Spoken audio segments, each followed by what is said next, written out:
För 90 år sedan rullade bröderna Wright ut sin flygmaskin och flög.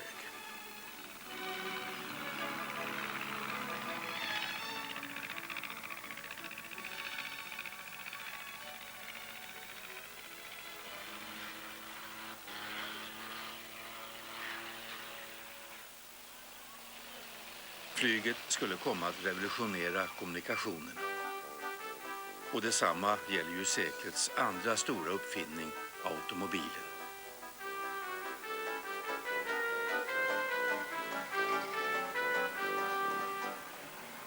Och T-Forden, den blev en enorm succé.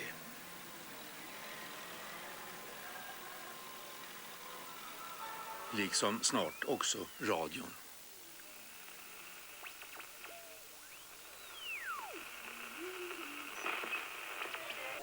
Nylon och andra syntetiska material öppnade en helt ny kemisk värld för 1900-talets industri och dess konsumenter.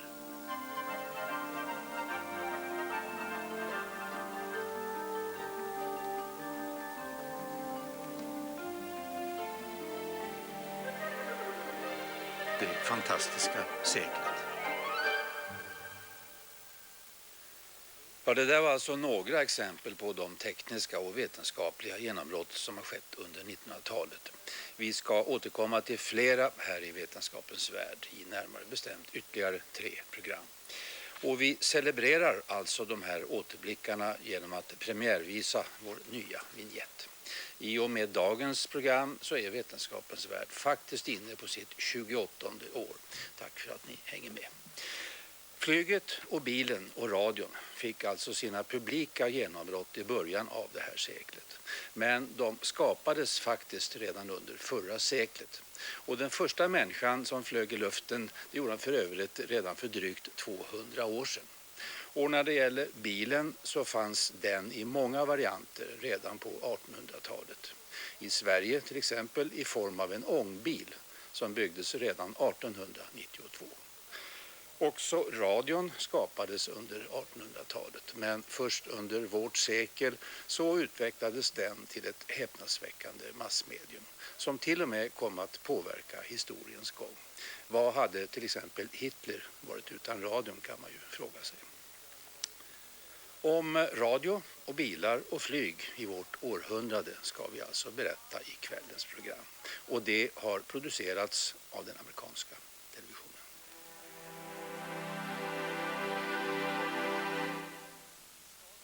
There's no better place to begin this part of our odyssey than at home. The year is 1900, and a lot of things are different, especially the technology. Take a look around. Fresh food is kept cool in the icebox, as long as there's a block of ice in there with it. Although some prosperous houses nearby are electrified, the light here comes from gas and kerosene lamps. Rich folks have running water and toilets, but most working people wash with a pitcher and a bowl. Use an outhouse in the back. To take a bath, you have to pump enough water by hand and then heat it on a coal or wood-burning stove. It's a big job, so members of the family take turns in the tub on Saturday night. There's no telephone to get the latest news, but there is one at the general store, along with the daily paper. Full of incredible stories about new inventions. Why, there's even a story here about 2 brothers who say they've built a flying machine. If you could imagine that.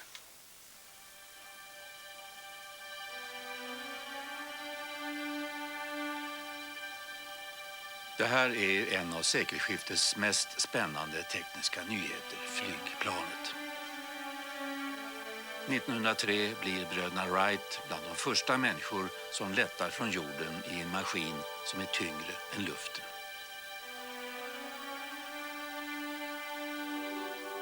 De arbetar hårt för att förbättra sin uppfinning, och ju bättre de lyckas, desto mer förtegna blir de. Konkurrensen är hård och någon skulle kunna kopiera deras konstruktion.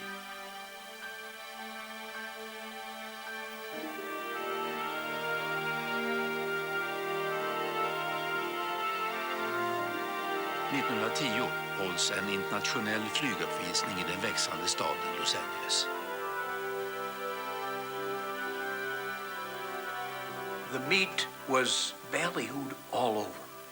Posters, signs, special trains from downtown Los Angeles out here to the aviation field, they called it. The stands held 30,000 people. They were really an optimistic group planning this. En av huvudattraktionerna är Glenn Curtis, en tävlingsmotorcyklist och skicklig konstruktör av snabba maskiner.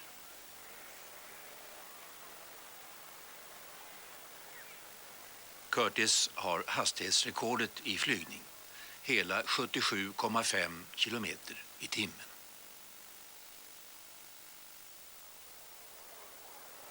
The first plane taken off was Curtis himself on the opening day.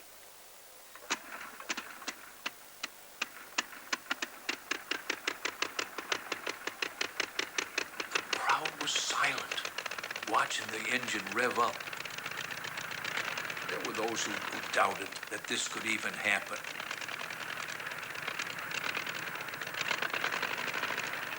And then watch it taxi and take off. And they let out a cheer. They were just, I mean, it's going, it's happening in front of us. Look at that as they watched the plane. And strangers shook hands with one another because they were actually witnessing men free from the earth at last.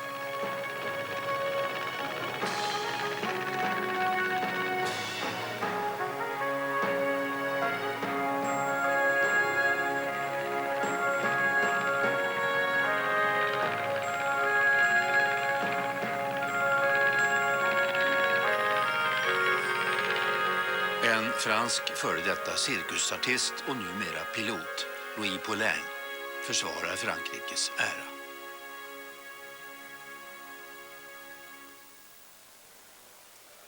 Utan att ha anmält sig lågsniffar han över läktarna. Åskådarna chockas först, men sen ger de honom stående ovationer medan han flyger en sväng över området.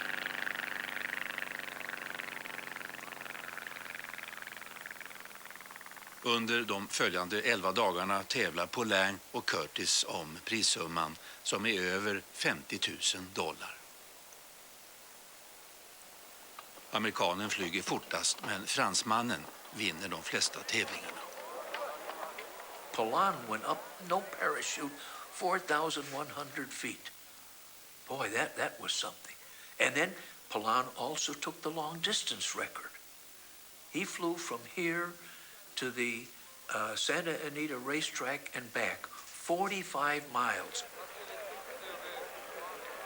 Konkurrensen mellan både flygare och flygplanskonstruktörer blir allt hårdare, och till och med mellan olika länder. Och det är konkurrensen som formar flygets utveckling.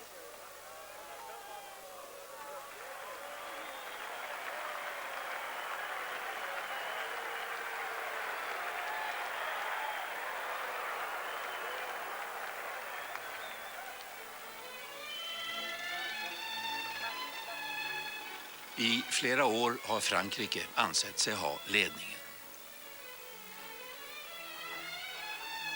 Fransmännen har experimenterat med olika sätt att flyga i över 100 år. Därför tar man för givet att det första fungerande flygplanet ska byggas av en fransman och inte av 2 amerikanska uppgångningar. Along comes news dribbling in from America about these 2 guys experimenting out in Dayton, Ohio.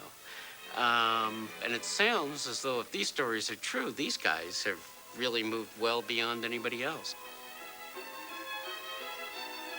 And it's knowledge that the Wright brothers are out there working and achieving success really lights a fire under the French aeronautical community. 1906 gör Alberto Santos Dumont en kort flygtur. Hans plan har inspirerats av berättelser om bröderna Wrights maskin. Bröderna vägrar göra några uppvisningar innan de har fått sitt patent godkänt. Så parisarna, de tror att det här är första gången ett flygplan tar sig upp i luften.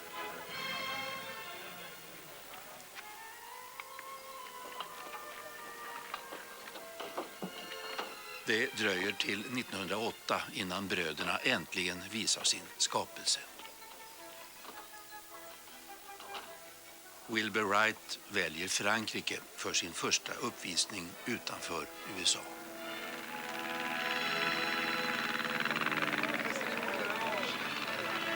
And they are stunned that they're flying for more than 2 hours.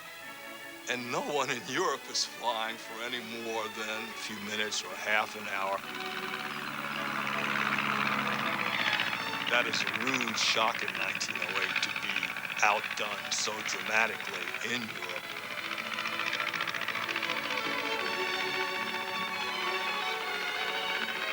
Wilbur Wright tar Paris med storm. Hans uppfinning inspirerar konstnärer och granskas av flygplanskonstruktörer. I Europa har man koncentrerat sig på att få upp ett plan i luften. Det geniala med bröderna Wrights maskin är att den kan manövreras. Genom ett system av linor och block kan man skeva vingarna och därmed parera luftströmmar och styra planet i vilken riktning som helst.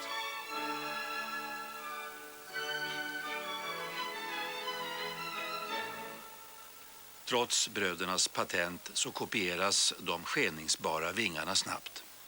Den politiska oron i Europa gör tekniska innovationer allt mer värdefulla. The Europeans had to worry about their neighbors. They didn't know what value this new thing, the airplane, was going to have. But they did know, if they were French, that the Germans were fiddling around with Zeppelins and airplanes and so on over here. And by George, we better keep up with what they're doing. I USA är intresset för att utveckla flygplan inte lika starkt.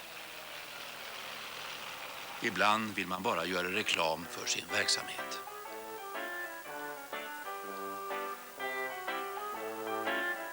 För att öka upplagorna erbjuder tidningsmagnaten William Randolph Hearst $50,000 till den som kan flyga från USAs östkust till västkusten på mindre än 30 dygn.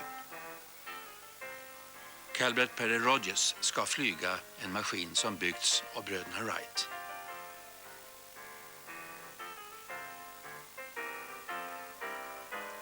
En lång rad av Rogers förfäder har varit sjöhjältar.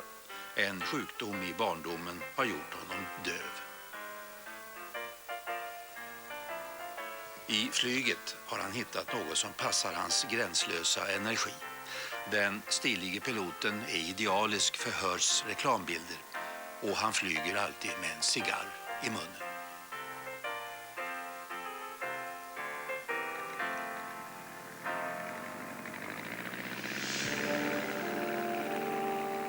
Den 17 september 1911 startar han från en park i New York. Än så finns det inga särskilda flygfält. När han flyger västerut så följs han av ett specialtåg med familj, mekaniker och reservdelar.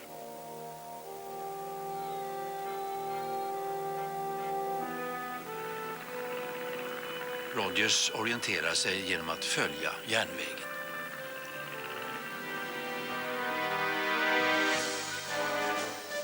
Fyra veckor och 4 kraschlandningar senare kommer han till Kalifornien, där han får en hjältes mottagande trots att det är över 3 mil kvar till Stilla havet. Han gör ett försök att äntligen komma fram till kusten. Men stöter återigen på problem. Den här gången får han en hjärnskakning och en del inre skador. Han bryter också ena vristen. Men med kryckorna fastsurrade vid planet så fortsätter han och landar på sandstranden.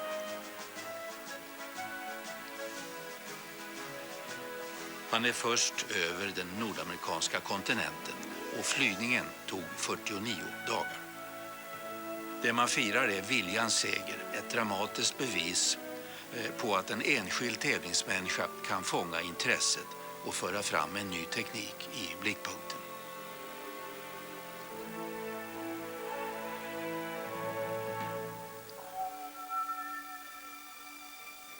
I Europa är det den politiska oron som har ökat intresset för flygplanen.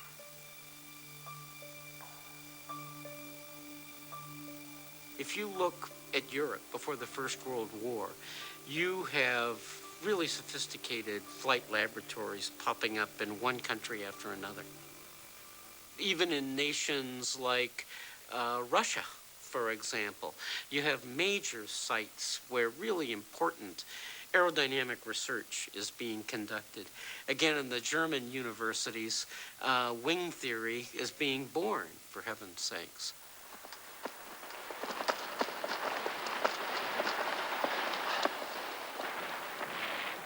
I augusti 1914 bryter första världskriget ut.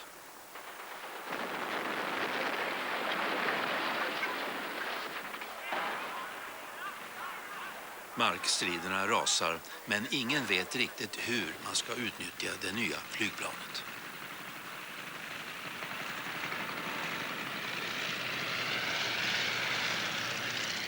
I början samlar flygarna in den sorts information som alla generaler vill ha. Vad är det som händer bakom nästa höjd?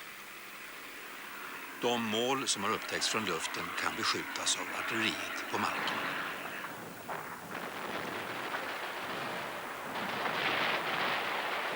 Flygspaningen ändrar krigföringen. Eftersom varje framstöt nu kan avslöjas i förväg så gräver båda sidor skyttegravar längs den 650 kilometer långa västfronten. Det är bara i luftrummet som man har någon verklig rörelsefrihet. The English and French pilots at the time are not really content just to fly and look. They are often public school boys, public school sportsmen, in fact. The last thing they plan to be is a taxi driver. They decide this war needs to be more interesting. I'm going to drop bombs. And let's see if I can't carry a machine gun.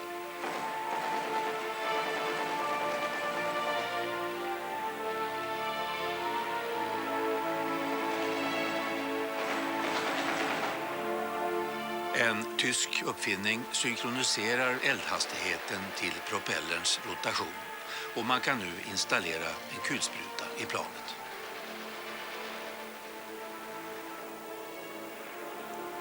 Den lättmanövrerade ensitsiga maskinen förvandlas till ett militärt jaktplan.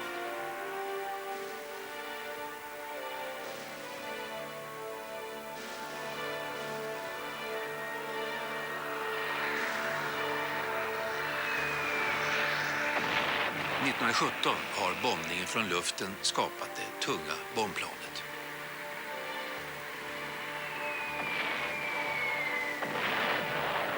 Tyskland är först med att sprida kriget utanför slagfältet när man bombar London från luften.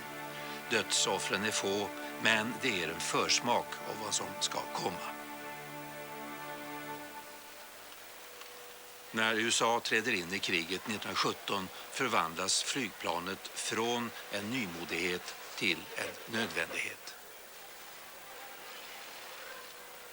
Men de amerikanska konstruktionerna är inte längre konkurrenskraftiga. People ask why America, the home of the airplane, has fallen so very far behind the Europeans in only 6 years. Well, it's because of the investment the European governments have made in the technology, and the American government hasn't.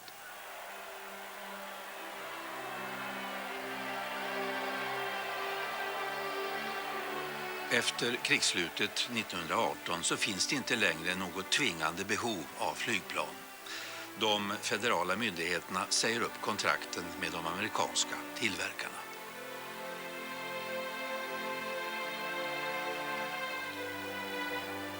Men det finns ingen återvändo och utvecklingen kommer att tvinga fram allt större förbättringar inom flygplanstekniken.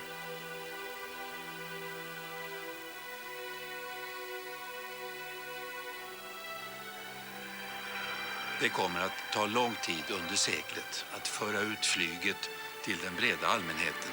Men nu finns det inte längre något tvivel om att det kommer att ske.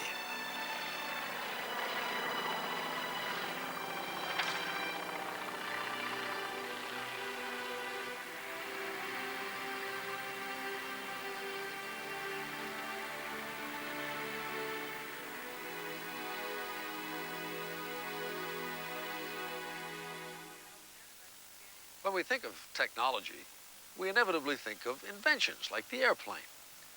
But technology isn't just a clever device. It's everything that goes along with it and makes it possible. Take the newly invented automobile, for example. Good roads are needed for drivers to use, not to mention traffic lights and parking lots and road maps. New businesses have to service cars, like this garage, now charging 7 cents a gallon for gasoline. Must be inflation. Of course, this business wouldn't even exist without cars. Every part of a system of technology is dependent on all the others.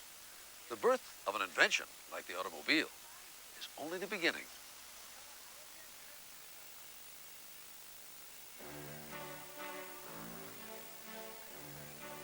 För att ha råd med en bil, en sån här Packard av 1908 års modell, så måste man ha pengar som gräs.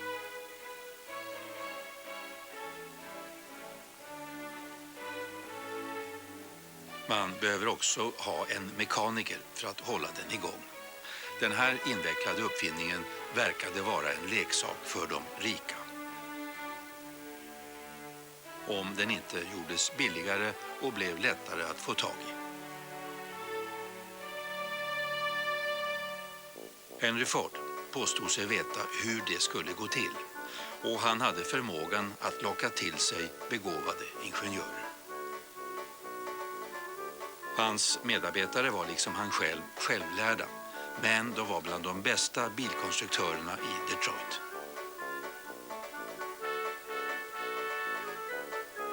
Under en epok när bilar var handgjorda och dyra så beslöt de att bygga en billig och pålitlig bil.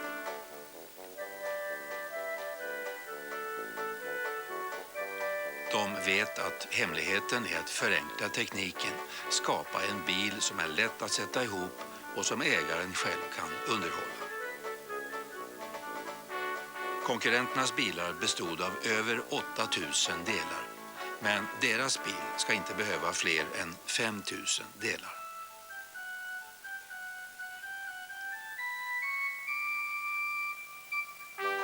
T-Forden blir ett mästerverk. Den är robust, klarar nästan vilka vägar som helst och är lätt att underhålla. It's a perfect match for the situation in 1908, 1909, 1910. It hit it not often, I think, that a design hits its environment perfectly, just boom, without any overlap and slippage, and this one did. Ägarna älskar bilen från första stund, och för kvinnorna så innebär den en ny självständighet. T-Forden blir en familjemedlem. There was one fellow by the name of Tom Ford, and we used to go on picnics in Chicago in the open Model T. We ordinarily went to the park in a streetcar, but if Tom came by and we got into his car, oh boy, that was a big thrill. He put about 12 people in that. We thought he was way ahead of his time.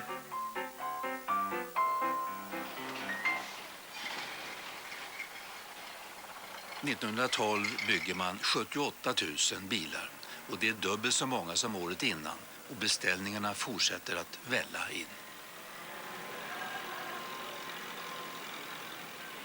We're now talking a volume of production that no one has ever thought of in history.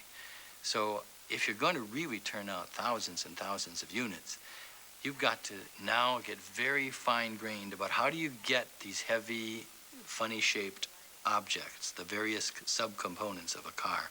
How do you get them to where you want them, when you want them? Rationaliseringsexperter lägger fram planer för en vetenskaplig företagsledning.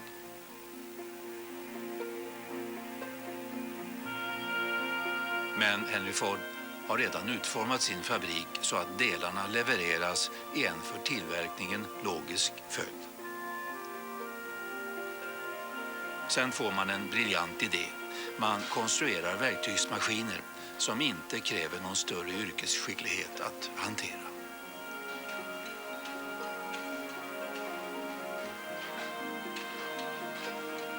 Men det återstår en viktig flaskhals. Getting the parts to fit is the joker in the deck. The trick of cutting metal so that it's the right shape is handled by manufacturers most of the time until about 1905 with files and vices at the end. So you have a skilled person who says, no, not quite right, put it in the vice, well, that's better, put it back on, try it, make sure. So it's called hand fitting and finishing. Takes a revolution in the strength of cutting tools so that you've got knives to cut metal, and the knives have to be strong enough that they don't keep wearing out. And then you can begin to say, all right, here's a box full of these things. No one has to finish these off. Just grab anyone out of the box and it'll fit right on there the way it has to. Once you begin to have genuine interchangeable parts, then the concept of flow changes. I april 1913 står arbetarna på generatoravdelningen uppradade längs en lång bänk. De får i uppgift att montera en del vardera och så skicka arbetsstycket vidare och sen upprepa samma sak. Produktiviteten blir 4 gånger så hög som förut.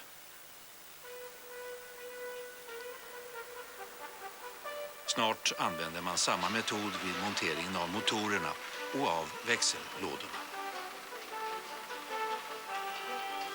Men då uppstår en ny flaskhals. Delarna tillverkas så snabbt att det blir problem med lagringen av dem i den hall där slutmonteringen sker.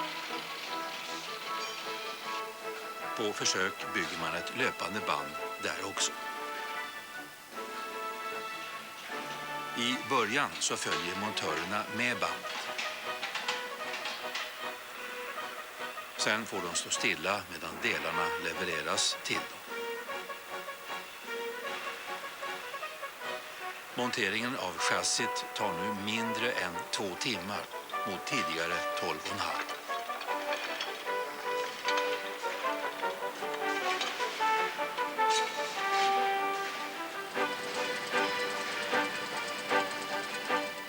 Mellan 1913 och 14 nästan fördubblas produktionen av T-Ford.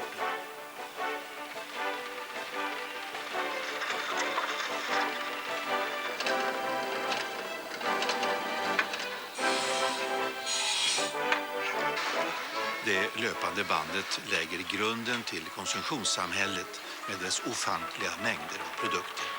Det som vi nu tar för givet.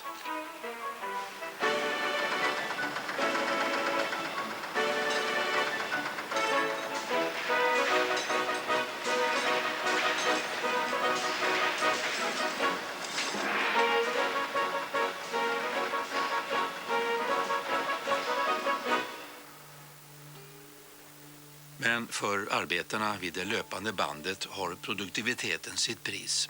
Deras arbete är hårt och bedövande monotont.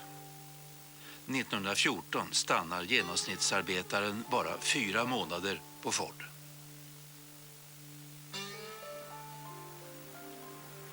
Den höga personalomsättningen hotar produktionen. Ford fördubblar lönen till $5 om dagen. En oerhörd summa för arbetare utan yrkesutbildning. The moving assembly line cuts you up and spits you out. But people will put up with a lot if they're going to make double the money they were making before. You read letters of immigrants going back to the various old countries in Europe, and they'll say, this is very hard. And they don't just mean Fords. The work here is very hard, the life is very hard, but if I don't get injured and I don't get laid off, I'm making very good money. Man tjänar mer än någonsin tidigare. En del kan till och med köpa en T-Ford åt sig själva. Bilen gör ett särskilt stort intryck på ungdomen. Den erbjuder allt som de önskar sig. Frihet, en känsla av äventyr och fara.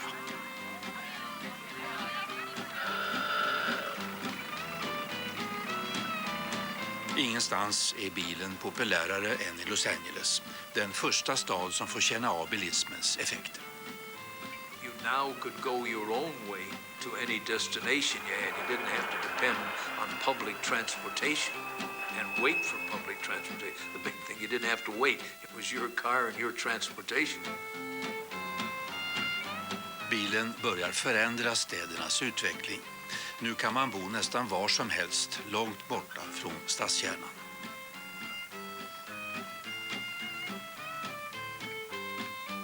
Bilen blir själva symbolen för frihet och oberoende. In America, there is this concept of freedom that you can reinvent yourself. You don't have to live in the same town as your parents. You don't have to live the same kind of life. You don't have to do the job that they had. You can go where your dream takes us. I think the first step in making that a mass dream is the coming of an inexpensive car that can, you want to leave where you are, you get in the car and drive. Av alla de tekniska landvinningarna under 1900-talet så är det bilen som kommer att förändra vårt liv mest.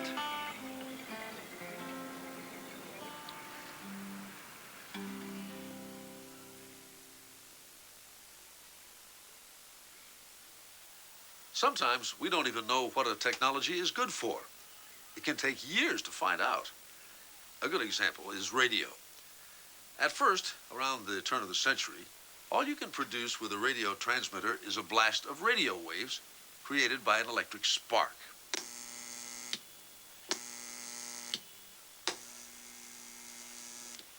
You can see what the signal looks like on this oscilloscope.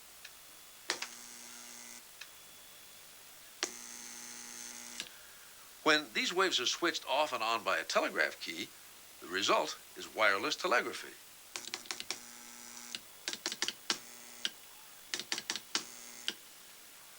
Radio is first used to transmit sound in 1906.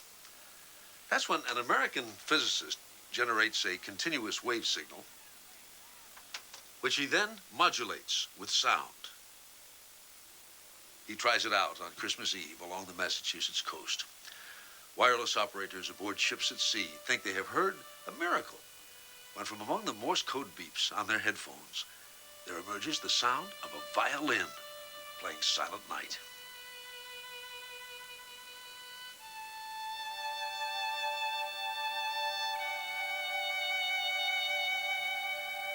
I början tror man att radion kommer att användas som en trådlös version av telefonen. Det är en tilltalande idé för alla som bor under de växande härvorna av telefonledningar. Men vill man ha en radio så får man bygga den själv. Därför så är det människor med tekniska kunskaper som sysslar med det nya mediet.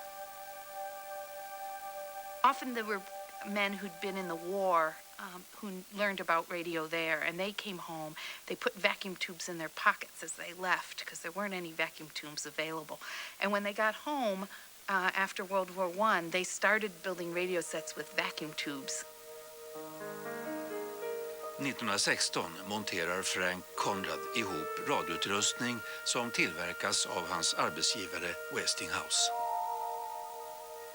Han resonerar med sina kollegor om deras gemensamma intresse.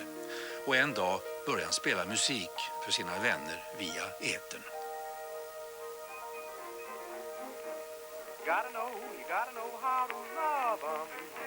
Med hjälp av en 100-wattsändare och en antenn hög som en telefonstolpe hörs han vida omkring.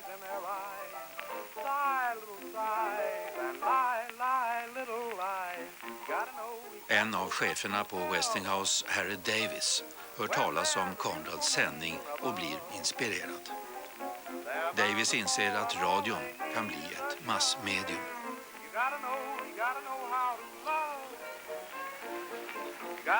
Ett radioprogram kan sändas till ett stort antal människor och om programmet är lockande så måste de köpa radioapparater som tillverkas av Westinghouse.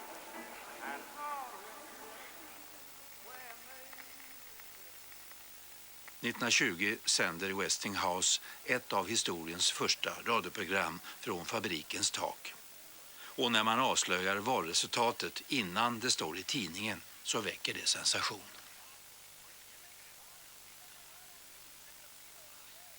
There was a sense that, like all technologies, I think, a sense that there were vast opportunities for human improvement. This would bring better communication. It would then bring people in closer contact with each other. They would understand each other better. The nation would be more unified. The world would be more unified. Inom 2 år har 100 000 radioapparater sålts och 500 stationer sänder program. A kid next door had one. I couldn't believe I was hearing a voice from someplace, no telephone wires or anything. And it was great. And I used to go over and listen to music in his back porch to hear, come on, let me try him, let me try him. Allt fler företag startar en radiostation och gör reklam för sig själva. We are broadcasting from the Texas offices of the Cook Paint and Varnish Company to say hello to all our friends. Företagen får sällskap av universitet, kyrkor och föreningar och tidningar. They weren't sure why sometimes, but it seemed like a good idea. You position yourself as hip, as technological, as cool. And so people started radio stations for that reason. They liked the feeling that they were in on the ground floor of this new technology. The problem was how to fill up these hours. So station managers would just pretty much take anyone who wandered in off the street and was willing to perform. It'd say, great, thanks, fill up time. How many numbers can you perform? We'll take everything. To get to hear your neighbors on the radio is fun. And in some ways, that was the favorite radio show. Everybody in my childhood, like me, had a little crystal radio, and everybody spent a lot of time fussing with this little crystal radio. And you tried to get the farthest distant station possible without regard to what the content of the programs was that you were listening to. W.O.S. Jefferson City, Missouri. The King of the Ivories will play his famous interpretation. En del program börjar locka till sig lyssnare. Say, Doc. What is it, Bill? Do you think I'll live to be 100 years old? Well, I don't know. Let me see. Do you smoke? No. Do you drink? No. Do you stay out late at night? No, sir. Do you run around with the flapper? I should say none. Well, what in the world do you want to live to be 100 years old for? When radio broadcasting began, it was incredibly varied. Lots of music, occasional dramas, lots of opera, some jazz, mostly whitened up. You don't want to have any African Americans on the radio because it's coming into people's homes. White people might not want black people in their homes, so black people were kept off the radio. I mitten på 20-talet har radioapparaterna fått högtalare och försörjs med ström från ett vägguttag. Many of the early ads would have rooms that seemed to be glowing with a kind of misty aura that came from this kind of magical sense that something very ethereal and uplifting was coming to you in this magical way through the air. Men avlägsna stationer försvinner ofta lika magiskt som de dyker upp. Eller också överröstas de fullständigt av störningar. Dessutom har man problem med programsättningen. De rika stationerna i storstäderna sänder från viktiga händelser som till exempel Demokraternas konvent 1924. Men få andra stationer har råd med sådana populära program. People would start these radio stations without any idea that programming costs a lot, and they started losing money. And so programmers, radio station owners started to say, this isn't working for me. It's okay to have our name in front of the public and to be cool, but not if I'm going to lose big bucks. So who pays for radio became a really big question. Stationsägarna försöker få betalt för reklamen, men reklamköparna är avvaktande. Two qualities really caught their attention about radio. One was the idea of its intimacy, and another was its intrusiveness, that it intruded directly into the center of the house, the center of the family. You were a guest in somebody else's living room. And there was this feeling of, on the one hand, isn't this wonderful that we can make this connection? And on the other hand, a kind of, dare we say anything that will offend them? Dare we mention our product? Ett annat problem är att reklamen bara når en liten del av lyssnarna samtidigt. Och därför planerar man ett riksomfattande sändningsnät.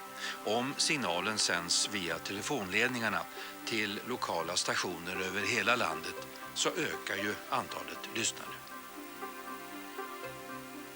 Och för att hålla kvar lyssnarna så måste programmen bli bättre, vilket säljer fler radioapparater.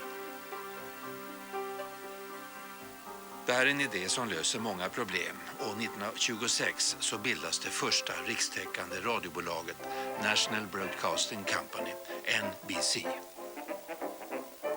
När sändningarna täcker hela landet så är till exempel däcktillverkaren Michelin beredd att betala för musikprogram.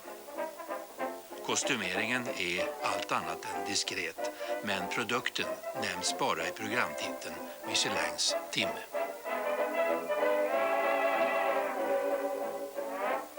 Palmolive had its stars, its leading tenor and soprano, change their names so that the soprano was given the name Olive Palmer, and the baritone was given the name Paul Oliver.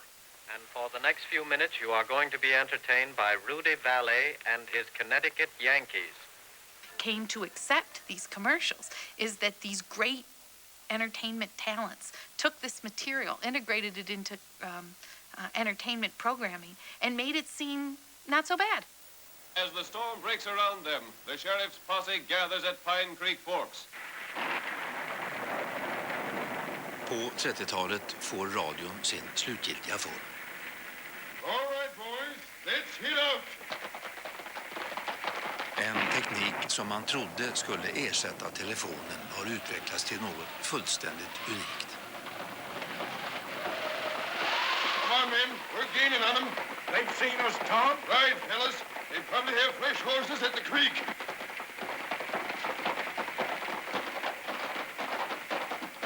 Hold up there. We'll set fire to the gap and stop. Whoa! Slim, you chop a couple of them small trees. Right.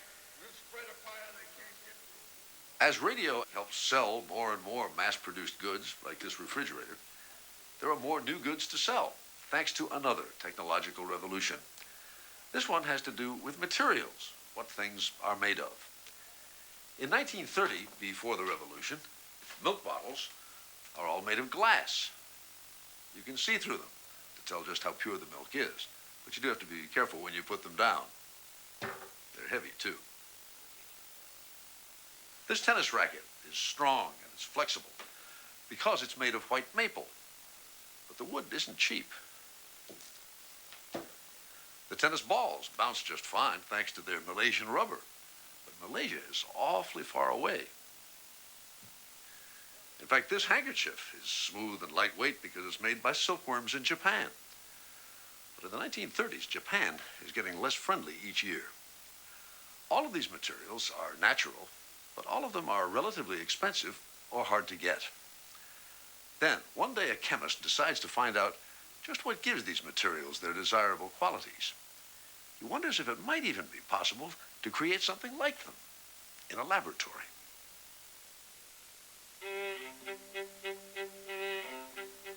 Historien om det första helt igenom syntetiska materialet börjar 1927 vid DuPonts kemiska fabrik i Wilmington i Delaware. Man har skapat sig en förmögenhet genom att förvandla naturmaterial som trä till exempel cellufan. Men kemichefen Charles Stein tror att företaget kan växa. There was very little understanding of the fundamentals of what they were doing. They only knew that things worked because they worked. And Stein had a real belief that if you tried to understand at a more fundamental level what was going on, what's the chemistry that's going on in these processes, that they would inevitably be able to improve what they were doing. Stein bygger ett nytt laboratorium avsett för ren forskning och han vänder sig till den lovande unge kemisten Wallace Carothers.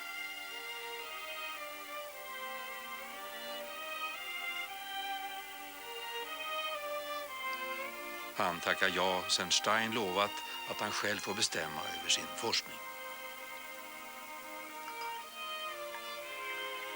Laboratoriepersonalen är välutbildad och utrustningen den bästa som kan fås för pengar. Carruthers' co-workers loved to be around him. He was not only their scientific leader, but he was the one who knew more about music, knew more about literature, who read the most. And it was a marvelous time. Han leder in forskningen på polymerer, alltså sådana strukturer som gör silket mjukt. Vid den här tiden är forskarna oeniga om vad polymerer egentligen är.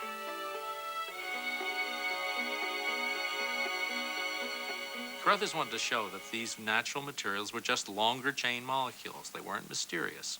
They could be understood by principles already then known. Han tänker bevisa sin tes genom att skapa en polymer i ett provrör. Ett år senare pågår försöket fortfarande. And they seemed to stall. They seemed to be unable to reach beyond a certain chain length. They were very frustrated. Carruthers, being a very good chemist that he was, did some thinking about why the chemical reaction might be stopping. One of the major reasons was that when you react an acid and an alcohol, you get water split out. And if that water starts to accumulate in the product, the chemical reaction will stop.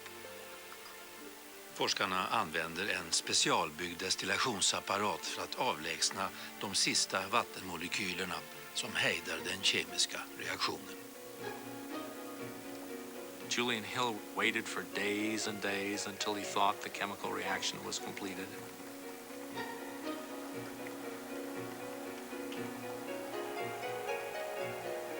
And then at the end of this period of time, he broke open the apparatus carefully. He had a warm mass of resin, and he stuck into it a glass stirring rod. And he pulled it out. And what he said was that I found I had a festoon of fibers. What a marvelous word, festoon of fibers. This was a fiber that had enough strength to be a textile fiber like cotton or wool or silk. No one had ever done this before. I don't think it's hard to say whether anyone even thought it was possible. Tyvärr har fibern inget kommersiellt värde eftersom den varken står emot lösningsmedel eller värme. Men eftersom Carruthers nu har visat hur polymererna är uppbyggda så anser han att hans uppgift är slutförd. Den kommersiella delen är han ointresserad av. När Charles Stein har befordrats så bestämmer hans efterträdare, James Bolton, att utvecklingsarbetet ska fortsätta. Carruthers agonized about what he should be doing, whether he should follow his true interests in purely scientific work or whether he should try to do more practically oriented work and please his superiors. Han har haft problem med depressioner och nu är en ny på väg. Han börjar dricka kraftigt och vissa dagar kommer han inte ens till arbetet.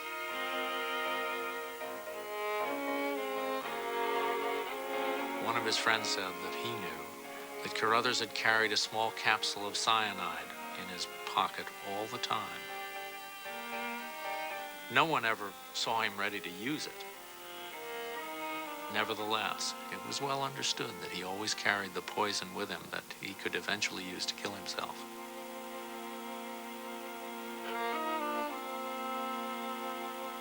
Bolton dealt with him very delicately. But it does seem that for some reason, in early 1934, Bolton was able to convince Carruthers to go back and take another look at the fiber problem.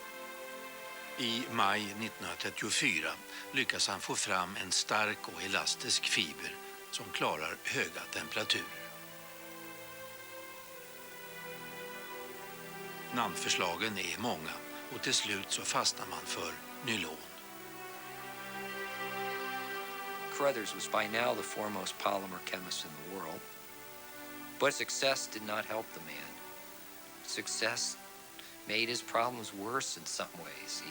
He felt tremendous pressure to duplicate his success. Nylonet blir hans sista genombrott. Han mår allt sämre, varken vänner eller terapi verkar att hjälpa.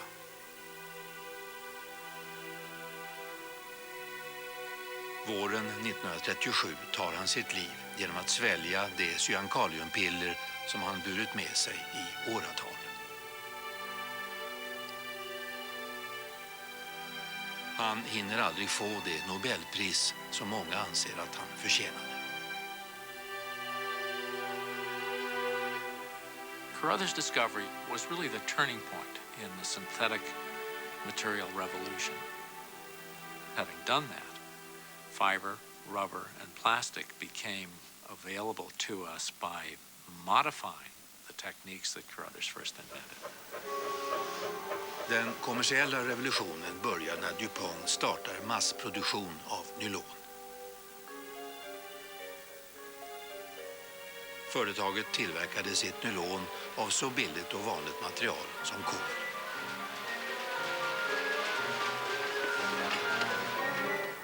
The thing that Stein said in the announcement, which was remarkable public relations, but I think largely accidental, was he said that from materials as common as coal, air, and water, you could produce silk. And this is magic, right? This is alchemy. DuPont siktar först på marknaden för silkesstrumpor. Nylon håller längre än silke. Och med hjälp av maskiner så kan nylonstrumporna framställas av en enda fiber.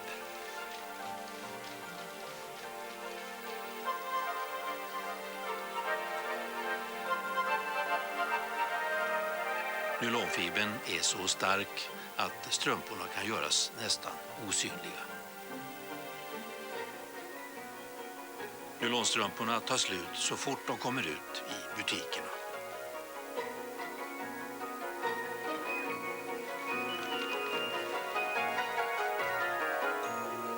Och nylon är bara början. Andra polymerbaserade syntetiska produkter som plast och konstgummi följer snart efter.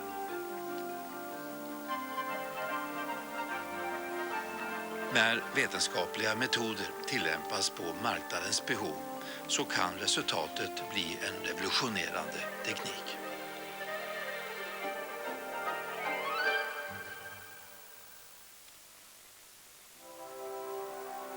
I slutet av 30-talet så tar man för givet att vetenskap och teknik är nyckeln till ett bättre liv.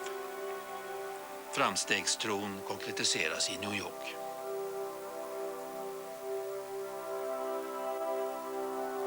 I hereby dedicate the World's Fair, the New York World's Fair. Och nu sänder man också bilder till ljudet. Invigningsceremonin lanserar den begynnande kommersiella televisionen.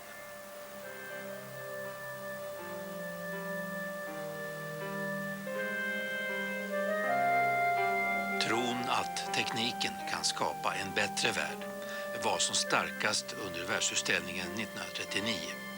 Men verkligheten, den blev en annan.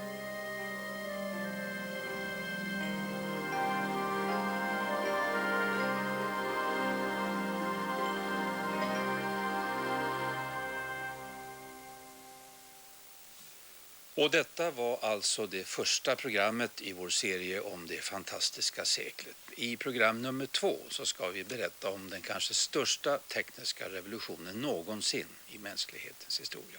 Hur det gick till när den fantastiska datorn skapades. För 50 år sedan så var det stenålder för datorerna. De var primitiva och stora och tröga.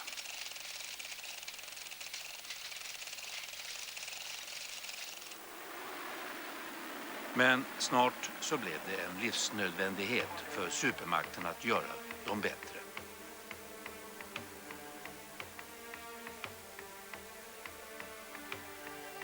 Det kalla kriget och Sputnik tvingade fram en rasande utveckling.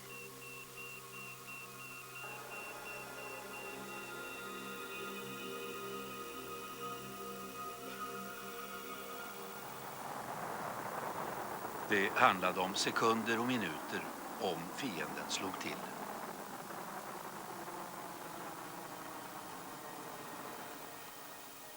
Men de nya datorerna blev också en förutsättning för färderna till månen.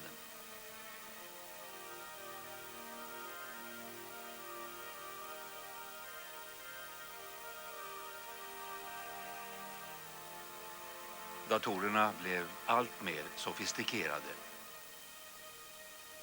och allt viktigare för kommunikationen inom världssamhället. Det fantastiska seklet.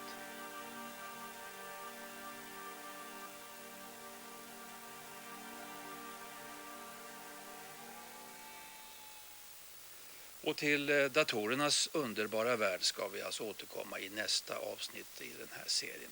Men innan dess så går det bra att titta på Nova från Norrköping. Novas nästa program sen som en dryg vecka och på en måndag. Vi på Vetenskapens värld är tillbaka om 14 dagar och hoppas förstås på ett återseende då. Tack för oss.